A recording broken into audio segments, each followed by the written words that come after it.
Okay. Hi, I'm Ed Collard. I'm the producer of BBC Politics East Midlands. I've been a journalist for nearly 40 years, starting on newspapers. I worked for Border Television, I worked for ITV, and I've been the producer of this programme for the past 7 years. How did you get into journalism?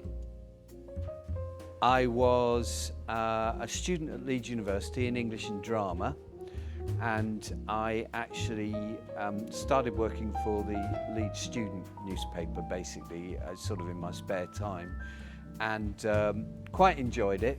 Still came out of university thinking I was going to work in theatre, worked in theatre for 6 months and realised that it really wasn't for me. I then looked around to local newspapers, which was the really good route in the 1980s. I got a job on a small provincial newspaper in Worcestershire called the Evesham Journal, which is part of a bigger group.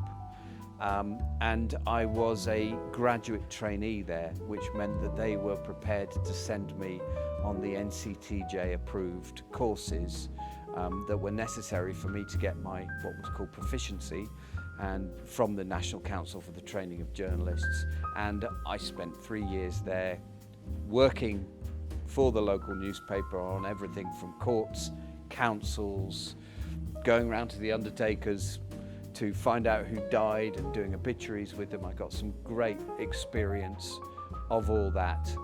And after 3 years, I qualified, got my NCTJ proficiency, as it was called. I don't know what it's called now. I think it's a degree now, or a master's. And then I went to the Liverpool Echo. I joined the Liverpool Echo just at the time of the Hillsborough disaster. So I was dealing with the aftermath of that. I worked there for 3 or 4 years as a reporter, as a sub, and then as a features writer. And then I worked part-time for Border Television up in Carlisle. In my spare time, I used to go up there and do shifts for them to learn about broadcasting.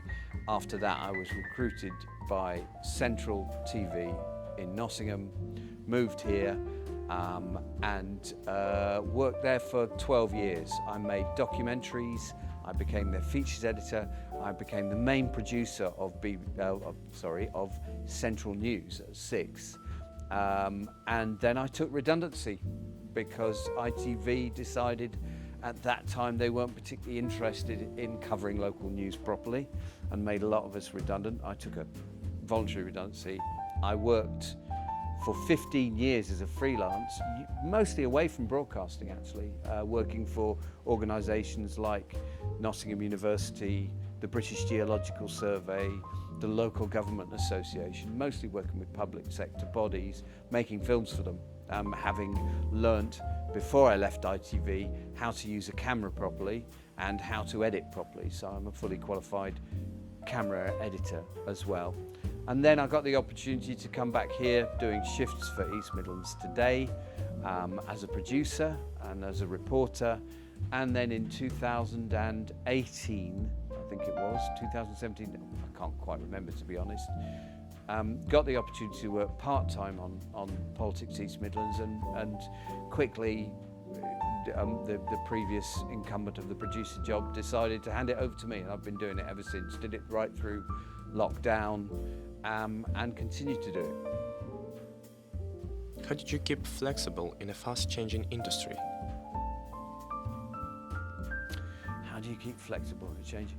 Well, I think a basic skill of the journalist job is to learn new things every day. That's the point of being a journalist. You are there to learn new things every day. And unless you realise through doing that and through being out there talking to people constantly that the world is constantly changing and therefore your job needs to constantly change, I don't think you should still be in it. So I've always embraced that change by getting myself on courses, by working with younger people who, you know, I'm constantly playing catch up with new technology. But I mean, I do some work in schools actually, because I'm still a freelance. I'm not a BBC employee. I do some work in schools with children as young as 8 and 9, showing them how to get the best out of mobile phones. And they always show me new things as well. And so the democratization of media is something that I've had to deal with. And if you don't deal with it, I don't think you stay alive in this business. What skills have you learned through journalism that have stayed with you the longest? Well, yeah, I go back to my very, very first newspaper, the little Evesham Journal, and the skills I learned there are still the skills I rely on today, 30 odd years later. And they were formed by going out and about. So I learnt by going to council meetings to be fair and accurate politically. So because you're dealing with different sides, I went to the magistrates' court and I learnt how to be accurate. And you had to be accurate if you were in magistrates' court. I went to the undertakers every day to find out who died in this local community and phone them up, because the paper's policy was that everybody could have an obituary. And through that, I learned how to deal with people, most of whom had older family members who died naturally, how to talk to people who are in extremis, who are dealing with something as tough as a bereavement. And that has meant I can talk to anybody about anything and not cause upset. So I kind of, those are the skills. And how to talk to people on the phone, massively important. And mostly just how to talk to people. That's the biggest single skill. You can teach everybody the law, you can teach them about local government, you can teach them about politics, but unless people know how to talk to people, they shouldn't be journalists. And that's the basic central skill I learned all those years ago, which I hope I keep with me to this day. Where do you see the future of journalism? I have no idea where journalism is going. I am very, very concerned at what people sometimes call journalism and isn't.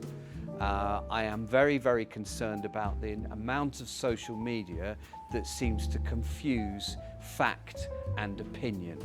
And I think the most important thing about journalism is to understand the difference between a fact and an opinion. And the problem is now so many people think opinions are facts.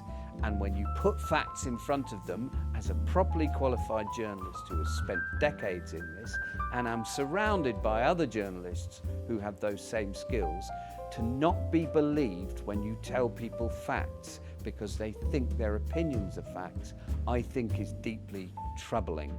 I hope, therefore, that large organisations such as the BBC, such as ITV, such as the big American broadcasters and newspapers will continue to hold sway. I am very concerned that they won't. I'm not sure that the future of journalism is safe. I think that the young people coming through with qualifications in journalism, I have a lot of faith in. What I don't have at the moment is faith in people out there to understand the difference between what they're being told by people who understand what a fact is and people who are lying to them, pretending that what they say is factual.